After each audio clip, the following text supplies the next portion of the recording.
With all due respect, I discovered that portal. I mean, it's my livelihood, do you understand? It's my head, Schwartz! It's my head!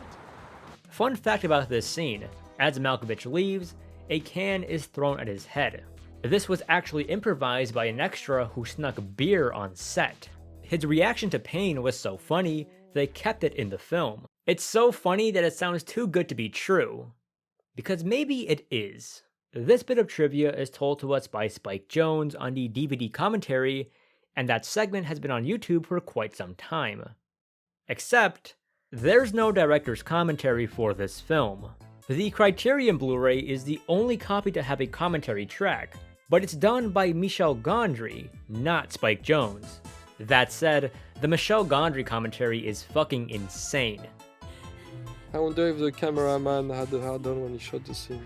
Because the actor, for sure, has no hard-on. But the cameraman or the director, it's a different story. But at no point is this bit of trivia mentioned. Not even when he calls Spike Jonze in the middle of the commentary. Spike? Yeah. Okay, we're watching the film and I'm running out of things to say. And if that wasn't enough, there is literally behind the scenes footage of this scene being acted out. Hey Malkovich, think fast. But from 6 or 7 feet away. So why am I mentioning something that is so obviously fake? Well, the video I mentioned has over 1 million views, with most comments believing what they hear. It's constantly posted to Reddit trivia threads, with people accepting it at face value. The rumor even got featured on the Cracked YouTube channel, which has over 2 million subscribers. And yeah, they repeat verbatim what this 14-year-old fake video said. To make this extra hilarious, the geniuses over at the Cracked YouTube channel showed the actual portion of the script where it's mentioned. Almost like, you know, it's scripted. So I just wanted to bring that up because apparently, no one else does a second of research around here. Another false rumor busted by Zelcher. You can put this one next to the Kino Corner. Anyways, Craig forces Lottie to make another date with Malkovich. When he leaves, Lottie tries to free herself. Looking at her tied hands, Elijah has a traumatic flashback. He remembers being unable to free his parents from a trap, and then being caught himself. Craig was pretty dismissive of Elijah feeling consciousness, let alone trauma, and it turns out he experienced all of that. Individual lives are more complex than we'll ever see. This is true for humans and for animals. I owe you an apology. Now freed, Lottie warns Maxine that she's been seeing Craig this whole time. Much to her dismay, Maxine is intrigued by this. I'm surprised, that's pretty impressive. What? So if Craig can control Malkovich, and I can control Craig. Maxine! Once again, Maxine is described as the master puppeteer. During her visit, Craig is finally able to control Malkovich completely. The real Malkovich does a great job of adopting some of Craig's quirks, like his shy body language. After sex, Maxine finally wants to see Craig's puppet show. She seems to be interested now because it involves real lives instead of just dolls. Craig does an act called Craig's Dance of Despair and Disillusion. It's a very similar dance from the opening, and confirms that the puppet represented himself. While inside Malkovich's body, Craig has slowly become more confident. His dialogue with Maxine is a lot less cringe. As a result, he's able to stay and control Malkovich seemingly forever. The two now plan to use Malkovich's fame and wealth to kick off his puppet career. Meanwhile, Lottie seeks out the help of Dr. Lester for her obsession with being John Malkovich. Eventually, he reveals that he's not actually Dr. Lester, but instead the real-life Captain Murden from the training tape. 90 years ago, he figured out how to enter ripe vessels, and used it to prolong his life. His plan now is to enter with all his friends so that he isn't lonely, and he offers a spot to Lottie. But she has some bad news. Back with Craig, he goes to a meeting with his agent to try and rebrand from an actor to a puppeteer. He does this very easily with no questions asked. I want to get right to the point. From now on, I'm no longer an actor. I'm a puppeteer. Okay, great. It seems even his agent valued his notoriety over his actual craft of acting. 8 months later, we see his puppet career has taken off. His art hasn't changed at all, seeing as he performs the same play from the beginning of the film. He just has a new famous body behind it all. It's the unfortunate reality of the art industry. A lot of great art goes unnoticed or underfunded because the artists themselves are unknown. It takes pre-established connections to get your art even seen. It's kind of how this film got made in the first place. Looking at it a lot less cynically, it could be making a statement on Craig's confidence. Before, he settled on performing for streets, feeling trapped in the struggling artist persona. But as Malkovich, he feels excited enough to go on stage, performing for people who don't give a shit. Whatever the reason, Craig has finally achieved the fame he felt he deserved. During this TV segment, we see many of his artistic accomplishments. His most famous piece consists of him controlling a puppet who controls a puppet. We can add another layer to this with Craig and Malkovich. That's 3 layers of puppeteering. Puppetception, if you will. We also hear how other actors react to his new craft. If there's anything that upsets me about it, it's feeling like if I move into it too quickly, I'll be, deemed an imitator. It sounds like there's a bit of envy behind Sean Penn's words, similar to how Craig was envious of Mantini. Furthermore, Craig has been able to teach his art and emphasizes how art is a reflection of life. What are you doing? I'm making him weep, John. You're making him weep, but you yourself are not weeping. This TV segment is actually pretty interesting with how they filmed it. They essentially crashed an award show and had Spike Jonze film them as if he were paparazzi. In the middle of the shot, a security guard tries to get them to leave. Since he only has one chance at doing this, it's left in the film and actually adds to the realism of the shot. I'm actually curious what award show this is. During planning, Spike Jonze calls it a music award show, and we see this emblem on the staff's uniform, but that's it. If anyone knows, let me know. Even though Craig is happy, everyone else is miserable. Starting with Maxine, we see that she's pregnant. What brought her happiness was the control she had on her life and that of other people. Now pregnant, she has no choice but to stay with Craig and take care of the coming child. However, her biggest regret has to be leaving Lottie, having only her doll as a memory. Speaking of Lottie, her and Lester are also kind of screwed. For someone to control a vessel, they have to enter at midnight on the vessel's 44th birthday. Any time after that, and they enter the next vessel, trapped in their mind with no control whatsoever. With Craig currently in full control, they have no shot of entering. To rub salt in the wounds, Lottie had to deal with watching Craig and Maxine be married. Craig finally leaves the apartment to go to his next show. This act involves the use of a human-sized puppet. This scene could hint at different things. One could be Craig's hypocrisy. He judged Mantini for using gimmicks like huge puppets, yet seemed to do the same thing himself. Even his best work, the Puppetception show, could be seen as a gimmick. His judgment was born out of envy rather than actual criticism. This scene could also be playing with the idea that puppeteering is an art form about life. It's an idea mentioned throughout the film. He breathes life into inanimate objects. It's a very godlike thing, to be able to take something and, make it live. It's through puppeteering that Craig is able to feel control in his life, whether it be through creating idealized versions of his life, or by finding confidence through the body of another. It's why even now the puppet he uses still looks like him. We should also acknowledge that none of this is real control. Strip him of his puppets and he's just Craig, a persona he feels great shame and regret towards. But so long as nothing goes wrong, he can live a successful life. Well, speak of the devil, they stole Maxine. It's Malkovich's 44th birthday, and Lester needs his body now. Despite threatening to kill Maxine, Craig is still hesitant. If he gives up Malkovich, he goes back to a life of no control. Craig hangs up, much to everyone's dismay. They can't actually kill Maxine, since she's carrying Malkovich's child, their next vessel. However, an angry Lottie decides to kill her anyway. And so a chase ensues. With Craig in full control, the two are forced into Malkovich's subconscious. Here they go through all of Malkovich's repressed memories. This includes bullying, rejection, and his own perversion. Malkovich is a more complex character than anyone knows, or frankly cares. When people line up to enter Malkovich's mind, it's because they want to feel some sort of intimate connection with him. But just because you appreciate his work or know what rug he's buying does not in any way mean you know him as a person.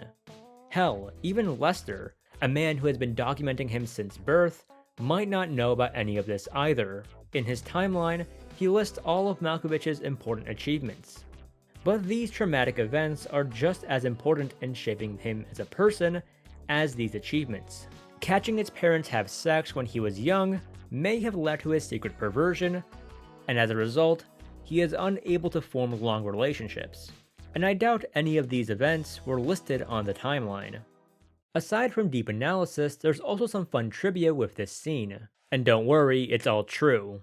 First, during the shot where Maxine goes down a basement, keen-eyed viewers will notice that's not Maxine. That's actually director Spike Jonze in a costume.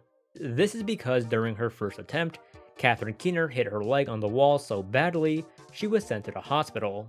Not wanting to waste a day of filming, and since the lighting was already so dark, Spike Jonze worked as a quick replacement. Improvise, adapt, overcome.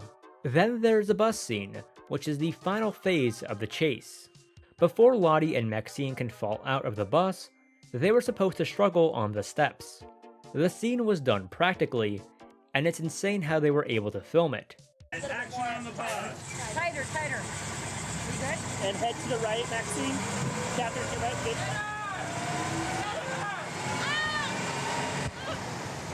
But it ended up being cut. After this scene, they fall back into the real world, so it makes sense to cut here instead of here. It's a cool shot, but it had to be cut for the structure and pacing of this scene. Before Lottie can shoot her, Maxine reveals the baby she carries is actually hers. Essentially, she got pregnant while Lottie was inside Malkovich. You know, maybe you should have said this earlier while you were tied up. But it's fine, we got a cool chase scene because of it, so I'll let it slide.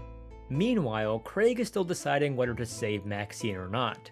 During this moment of despair, a fan recognizes him, but Craig tries to deny his identity. I am not. This has more meaning beyond avoiding recognition. He really isn't John Malkovich. He's still very much Craig in disguise. And just like how Craig had no control over his life before, it's slowly happening again. Before, Craig was allowed a certain level of privacy, but as Malkovich, his privacy is constantly invaded. Malkovich is used to this, Craig isn't. So he gives up the body to Lester. Malkovich has a second of freedom before being bombarded by old people in his head. Craig falls back to life just in time to find Maxine and Lottie, and they fucking ditch him. Queen shit. Maxine, I love you! I'm gonna go right back into Malkovich and I'm gonna kick Lester out and then you'll love me again, Maxine! A couple of years pass and we see an old Malkovich meeting with an old Charlie Sheen. A nice bit of detail is that Malkovich grows Lester's hair. Meanwhile, when Craig was in his body, he grew his hair. During this meeting, Malkovich introduces vessels to Charlie Sheen and how to use them to prolong their life. We see that the new vessel is that of a little girl, Lottie and Maxine's daughter. We're shown how much of a loving family they've become, until we see inside her head. Maxine. Craig kept his word. He did go back to push Lester out, but he ended up in the next vessel. Craig has met with a truly terrible fate, and it's one that he despised since the beginning. Because consciousness is a terrible curse. I think, I feel, I suffer. Now he only feels consciousness. He only feels pain and suffering. He has absolutely no control over his life and this body. Oh, look away. Look away. Rest in peace, bozo. So yeah, that was being John Malkovich. So what did we learn from all of this? What point was Charlie Kaufman and Spike Jonze trying to make? I can't put words in their mouth, but I can give you my best interpretation. There are two themes that go hand in hand in this film. That's envy and lack of control. Craig is practically defined by the lack of control he has in his life. His art is not appreciated, and he's in a rocky marriage. As a result, he becomes super self-centered and envious. He envies Derek Mantini for his fame. He envies his wife for falling in love. And he envies Malkovich's persona. What he fails to realize is that every single one of these people have deep layers to them that he simply ignores. Mantini's work covers themes and ideas similar to his. Lottie captures Maxine's love, but can only do this as Malkovich, meaning her situation is no better than his. This all happens at the same time she starts questioning her gender, something Craig completely ignores. And then there's Malkovich. He ignores all of Malkovich's life and history and swaps it with his own dreams. He uses Malkovich as a shortcut for control in his life. And that ultimately doesn't end well for him. It's kind of a reflection of what we do too. It's almost human nature to feel envy towards someone who achieves success that we want. And that envy isn't always malicious like in this film. I'll paint you an example. I greatly admire the Twitch streamer Germa985. I know, Zelcher fanboys about Germa again, but hear me out. Germa creates some amazing elaborate streams that implement absurdist humor and imagery. I can safely say he's creating art with his streams. And it's art that I too would like to make someday. When these thoughts enter my head, my immediate response is I want to be Germa. I want to have his fame, his talent, his resources. As you may have guessed, this train of thought solely focuses on Germa the performer, and not so much on Jeremy Albertson the person. It ignores the fact that he didn't have his life figured out until his late 20s. From like 18 to 27, 18 to 26, I was just like lost at sea. It ignores moments where he also lacks resources. It's only to make sure that we can pay for the stream. And all the production staff, all the people, everybody that's coming together to do this, I can't take any money. It would be impossible. If I took any money from this stream wouldn't happen. It would be impossible. And it ignores the many health problems he's faced in the past couple of years. Over the last couple of years, I've had mystery pain that runs down the middle of my chest, around to the side, and down the sides of my spine. Being Jeremy Albertson is not as easy as it sounds, and it's not the answer to my problems. No, I had to figure my own shit out. And it's that statement that summarizes what this film means to me. We could take the optimistic route and say that the key to life is to be more confident in yourself. Not only is that too optimistic for Kaufman's work, but I also don't think it's very helpful. Sometimes your insecurities are really a result of something lacking in your life. And ultimately, it's up to you to figure that shit out for yourself. That's what Charlie Kaufman did, and it's how we got Being John Malkovich. I know this interpretation ignores some elements of the film, like the 7.5 floor, and Lester entering Malkovich with no punishment. I get that, but this is what I took away from the film, and it's how I internalize it, especially with where I am in my life right now. I want to create meaningful art someday. I want this channel to be successful. And it won't happen by me just wanting it. It'll happen by me being Zelcher Productions. I was gonna use my real name, but I don't trust any of you guys with that information. And she does the thing, sitting on a toilet. Sitting on a toilet. Sitting on the toilet. Goes on for 3 minutes. And then it's over. That's it. Yeah. You know. And then if memory I'm not serves, sure that film could have been made if not for the precedent of Being John Malkovich. That's right. And then she flushes. The video is over. Hope you guys enjoyed this one, because let me tell you, it was a pain to record this. This is me returning to being in my own videos, and things didn't really work out like I wanted it to, or at least things became a little more difficult. I'm doing this thing where I dress up kind of vaguely like one of the characters in the movie I'm reviewing, talking about, analyzing. For this one, I chose to dress up kind of like Craig. I don't know if it really came through. I just slapped things together, make myself vaguely look like him. However, since I'm wearing a dress shirt and a coat in the middle of summer, I have been sweating my ass off during these recordings. And I think you can tell.